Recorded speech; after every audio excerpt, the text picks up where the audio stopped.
Ce livre sera sûrement le premier d'une longue liste d'unpopular opinions, donc prépare-toi à ce que je tire à balles réelles, mais pas d'inquiétude, tout va bien se passer. Bienvenue dans Daily des livres, le podcast d'une antillaise aigrie qui juge des livres dans la joie et la mauvaise foi. Aujourd'hui, on se retrouve pour parler de Cemetery Boys d'Eden Thomas. Depuis 2022, j'évite de lire des young adultes car ça me fait un peu trop froncer les sourcils. En vrai, ça me dérange pas de vieillir, mais tu vois, garder les sourcils froncés pendant des heures et des heures, ça crée des rides un petit peu marquées et je voudrais éviter ça. Donc, j'évite les young adults. Le problème, c'est que je suis une personne un peu têtue. Donc quand j'ai vu Cemetery Boys, un roman qui parle de meurtres, de sorciers et de croyances mexicaines, j'ai voulu redonner une chance aux young adultes. C'était une erreur. Le plan a échoué.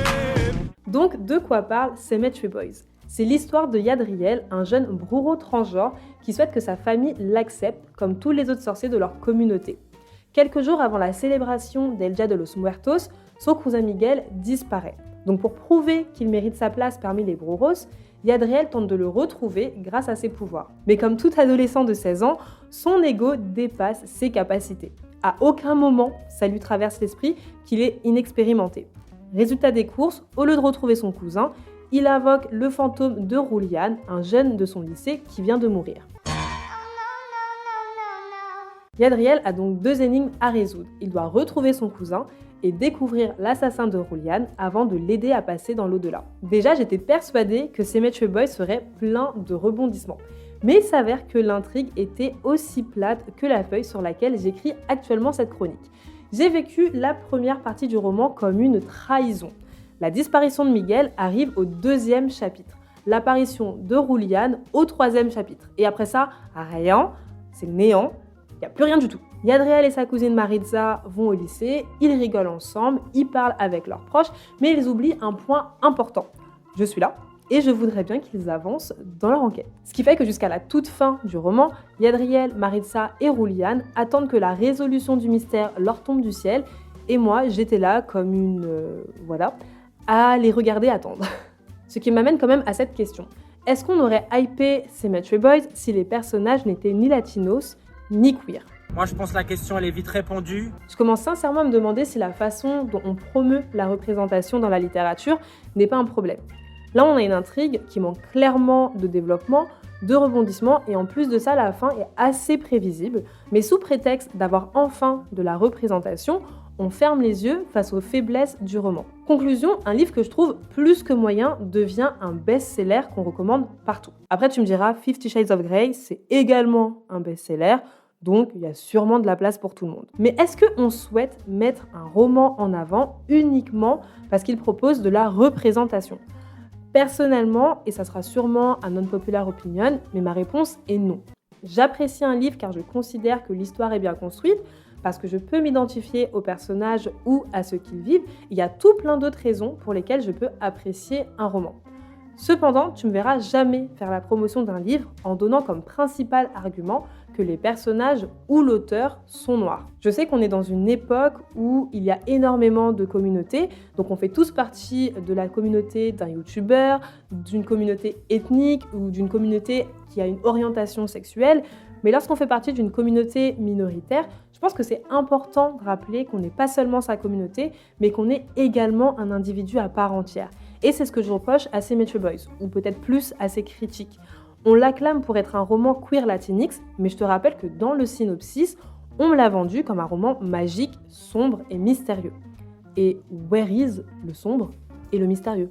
Selon moi, le problème vient en partie d'Eden Thomas, c'est-à-dire l'auteurice, car il me semble qu'elle n'arrive pas à se décider sur le thème principal de son livre. Je me répète, parce que si tu lis Cemetery Boys, je veux m'assurer que tu sais dans quoi tu t'embarques. Ce livre est supposé être une enquête, mais il n'y a pas d'enquête.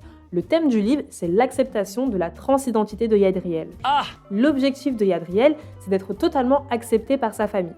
Par exemple, quand son cousin Miguel disparaît, le père de Yadriel n'accepte pas qu'il parte à sa recherche avec les autres hommes. Et Yadriel n'a pas non plus eu droit à une cérémonie pour l'introduire en tant que bourreau. Toutes ces situations, ça crée de la frustration chez Yadriel et ça crée également des tensions dans sa famille. En plus de ça, on a plusieurs scènes où on voit que Yadriel rencontre des difficultés au lycée à cause de sa transidentité. Donc je considère que la transidentité n'est pas un thème du livre, mais c'est son thème principal. Et avant que tu souhaites attraper mon code, je précise que le problème, ce n'est pas la transidentité de Yadriel, mais quitte à en parler, j'aurais préféré que ce soit un choix assumé. Là, je suis déçue car See Met Your Boys ne creuse ni la partie enquête de l'intrigue, ni la question de la transidentité. Et histoire de ne pas uniquement détruire ce roman, je terminerai sur une bonne note. You're welcome. J'ai rigolé dès les premières rencontres entre Yadriel, Maritza et Julian. L'alchimie entre les trois personnages fonctionne très bien. Ils se taquinent, ils se lancent des vannes, c'est vraiment très drôle. Et je pense que c'est la raison principale pour laquelle j'ai pas abandonné See Met Your Boys. En plus de ça, on a le personnage de Julian qui est juste excellent. C'est le bad boy au cœur tendre. On le voit s'adoucir au fil des chapitres, on le voit s'ouvrir. Mais il garde quand même ce petit côté piquant, il garde ses remarques acerbes. Et c'est des choses qu'on aime bien voir chez les bad boys. Donc oui, Julian, c'était mon petit chouchou, c'était mon personnage préféré. Mais j'avoue que j'ai quand même eu du mal à accrocher à la romance entre un humain et un fantôme. Donc qu'est-ce que je retiens de See Met Your Boys ? Je repartirai pas sur les points négatifs, mais je dirais quand même ceci. See Met Your Boys, c'est un young adulte destiné à un public assez jeune. 16-17 ans, pour moi, c'est déjà trop vieux. Néanmoins, si tu aimes les histoires douces, pleines d'amour et de tendresse, et qu'en plus de ça, tu préfères t'attacher à des personnages plutôt qu'à une intrigue, See Met Your Boys pourrait te plaire.